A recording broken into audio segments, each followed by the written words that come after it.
అందరికీ నమస్కారం.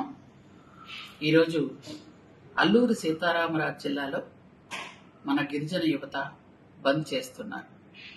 దయచేసి నేను చెప్పిన విషయం ఒకసారి మీరు ఆలోచించండి. గత 5 సంవత్సరాలుగా జీవో నెంబర్ 3 మీద కనీసం గత ప్రభుత్వం వైసీపీ ప్రభుత్వం దృష్టి కూడా పెట్టలేదు. జీవో నెంబర్ 3ని వైసీపీ ప్రభుత్వమే నిర్వీర్యం చేసి కనీసం కోర్టులో దాన్ని కొంచెం కూడా దృష్టిలో పెట్టకుండా పూర్తిగా దాన్ని చంపేసింది. జీవో నెంబర్ 3ని పూర్తిగా నిర్వీర్యం చేసి చంపేసింది వైసీపీ ప్రభుత్వమే. ఈరోజు మీరు జీవో నెంబర్ గురించి మాట్లాడుతున్నారు. జీవో నెంబర్ 3కి ప్రత్యామ్నాయంగా సమాన హక్కులు కల్పిస్తూ ఇంకో జీవో తీసుకురావడానికి కూటమి ప్రభుత్వం పూర్తి స్థాయిలో దాని మీద ట్రై చేస్తోంది. ఖచ్చితంగా కూటమి ప్రభుత్వం గిరిజనులకి న్యాయం చేస్తుంది అని మీ అందరికీ తెలియజేస్తున్నాను. అలాగే మెగా డిఎస్సి ఈరోజు మనం 16,500 పోస్టులు ఇచ్చాం. ఆ మెగా డిఎస్సిని క్యాన్సిల్ చేయమని గిరిజన యువత పట్టుబడుతున్నారు. ఇది నిజంగా భావ్యమేనా? రాష్ట్రంలో అందరూ కూడా ఈ మెగా డిఎస్సి కోసం ఎన్నో కలలుకని ఎదురు చూస్తున్నారు.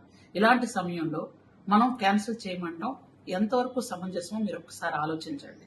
ఈరోజు మెగా డిఎస్సిలో 16,500 పోస్టులకు గాను 2,000 పైచిలుకు పోస్టులు మన ఎస్టీలకే ఇస్తున్నటువంటి సంగతి మీ అందరికీ కూడా తెలుసు.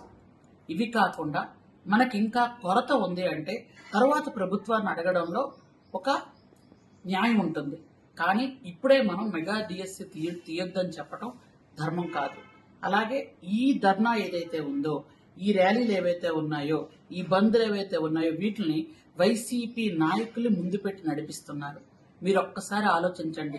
వైసీపీ నాయకుల తాలూకా క్రీడలో వాళ్ళ తాలూకా పైచాచిక ఆనందానికి మీరు బలైపోకండి. ఖచ్చితంగా అక్కడ అల్లూరు సీతారామరాజు జిల్లాలో 2 ఎమ్మెల్యేలు ఉన్నారు, ఒక ఎంపీ ఉన్నారు, ఒక జిల్లా పరిషత్ చైర్మన్ ఉన్నారు, ఒక ఎమ్మెల్సీ ఉన్నారు. వీళ్ళందరూ కూడా మీరు చూశారు. మన జనరల్ బాడీ మీటింగ్ లో ఏ విధంగా అయితే అందరూ కూడా మూకుమ్మడిగా నా మీద దాడి చేశారు. అలాగే 11 మంది ఎంపీపీలు, జడ్పీటీసీలు అందరూ ఉన్నారు. మొత్తం లోకల్ బాడీ అంతా కూడా అక్కడ వైసీపీ చేతిలో ఉంది. కాబట్టే అక్కడ వాళ్ళు కొంతమందిని రెచ్చగొట్టే అవకాశం ఉంది. దయచేసి గిరిజన యువత మీరు ఎవరి మాటలు నమ్మి మోసపోకండి. ఎవరు చెప్పినటువంటి అనవసరమైన మాటలు విన్నారు అని అంటే మన భవిష్యత్తు మనమే నాశనం చేసుకున్నట్టు అవుతుంది. ఖచ్చితంగా జీవో నెంబర్ 3 మీద ప్రభుత్వం పూర్తి స్థాయిలో దృష్టి పెట్టింది. అలాగే టీచర్ పోస్టులు ఏవైతే ఉన్నా గత 5 సంవత్సరాలుగా ఒక్క పోస్టు కూడా తీయలేదు. అలాంటి వాళ్ళ మాటలు మీరు ఎలా నమ్ముతారు? ఒకసారి ఆలోచించండి.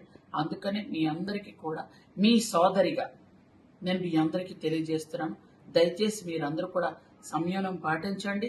జీవో నెంబర్ 3కి సమానమైన జీవో అతి త్వరలోనే మన కూటమి ప్రభుత్వం తీసుకొచ్చే ప్రయత్నంలో ఉంది. కాబట్టి టీచర్ పోస్టు కూడా ఎవరికి అన్యాయం జరగవని మీ సోదరుగా మీ అందరికీ తెలియజేసుకుంటున్నాను. Thank you.